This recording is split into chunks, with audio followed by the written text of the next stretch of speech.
Bonjour à toutes et à tous, je vous retrouve pour vous parler cette fois-ci d'alimentation. Vous êtes nombreux à venir me voir pour que je puisse vous indiquer quelle est l'alimentation qui est la meilleure pour notre santé, quelles sont les grandes lignes de l'alimentation vivante, vibrante, qui nous permet de rester en pleine santé et vivre et vieillir harmonieusement. Alors la première chose à savoir, c'est que nous sommes constitués comme des grands singes et comme tous les grands singes, nous devrions avoir une alimentation basée principalement sur les fruits, sur les légumes, sur des graines de bonne qualité, sur des graines germées, des huiles de haute qualité nutritionnelle et de toutes petites quantités de céréales, de légumineuses et de protéines animales. Nous devrions essayer d'éliminer le plus possible de notre alimentation les sucres raffinés, les aliments à base de gluten, les céréales à base de gluten, comme le sont le pain, les pâtes, les pizzas, les gâteaux.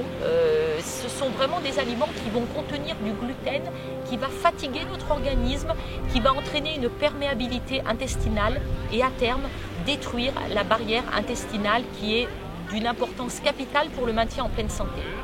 On va éviter également les produits laitiers. Les produits laitiers ne sont malheureusement pas, je suis désolée de vous le dire, nos amis pour la vie. On peut en consommer des quantités très modérées si on souhaite conserver du fromage dans notre alimentation. On va éviter fortement le lait de vache et les fromages issus du lait de vache. On va plutôt se tourner en quantité modérée vers des fromages au lait de brebis ou au lait de chèvre. On va fortement éviter que le fromage soit consommé au même repas où on a déjà consommé de la viande, du poisson, des œufs. On évite de cumuler 2 protéines animales au même repas puisque nos reins ne sont pas du tout faits pour éliminer de trop grosses quantités d'acide urique, l'acide urique étant entre autres généré par les protéines animales. Le matin, le petit déjeuner idéal, si l'on a faim.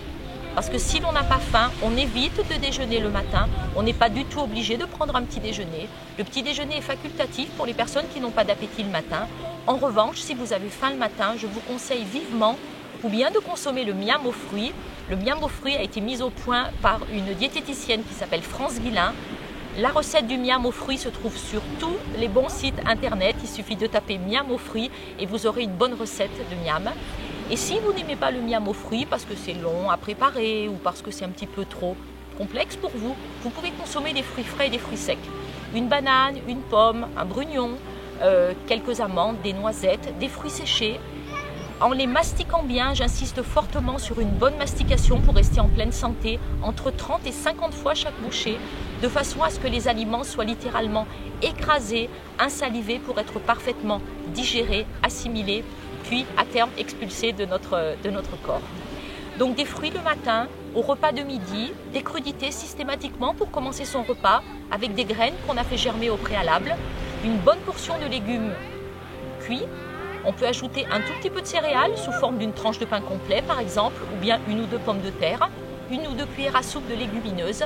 Et on évite fortement les desserts en fin de repas parce que le sucre en fin de repas va faire fermenter notre bol alimentaire. Ça va entraîner des gaz, des ballonnements, des difficultés et des lourdeurs digestives. L'idéal est de prendre au goûter, sur les coups de 4-5 heures l'après-midi, un jus de légumes ou un jus de fruits frais qu'on a pu faire avec une centrifugeuse ou un extracteur de jus, de façon à avoir dans une toute petite quantité de liquide beaucoup de vitamines, de sels minéraux et d'aliments contenant beaucoup d'électromagnétisme que l'on peut obtenir uniquement quand on va consommer des aliments crus. Donc on peut s'acheter, si on a les moyens, un extracteur de jus et sinon avec une bonne vieille centrifugeuse, on peut se faire des jus de légumes de bonne qualité nutritionnelle. Des jus de carottes, des jus de betterave, on peut y rajouter un peu de fenouil, un petit dé de curcuma, du gingembre, se faire des aliments savoureux. On peut y ajouter une petite poignée de noisettes, des amandes, des fruits secs, de façon à avoir suffisamment de vitamines pour tenir jusqu'au repas du soir sans arriver affamé sur son assiette à 20 h, se jeter sur des aliments qui vont être un peu trop roboratifs, bourratifs et qui vont empêcher une bonne digestion le soir. On peut bien évidemment le soir commencer par des crudités également, une bonne soupe, une grosse soupe, bien mastiquée longuement avec une tranche de pain à l'intérieur par exemple. Ou bien on peut consommer après nos crudités un plat de légumes, quelques pommes de terre, un petit peu de riz ou du quinoa. Et si le soir ça ne nous suffit pas, on peut consommer un petit morceau de fromage, un petit peu de fromage de brebis, un petit peu de fromage de chèvre, tout en veillant bien toujours à avoir une bonne mastication.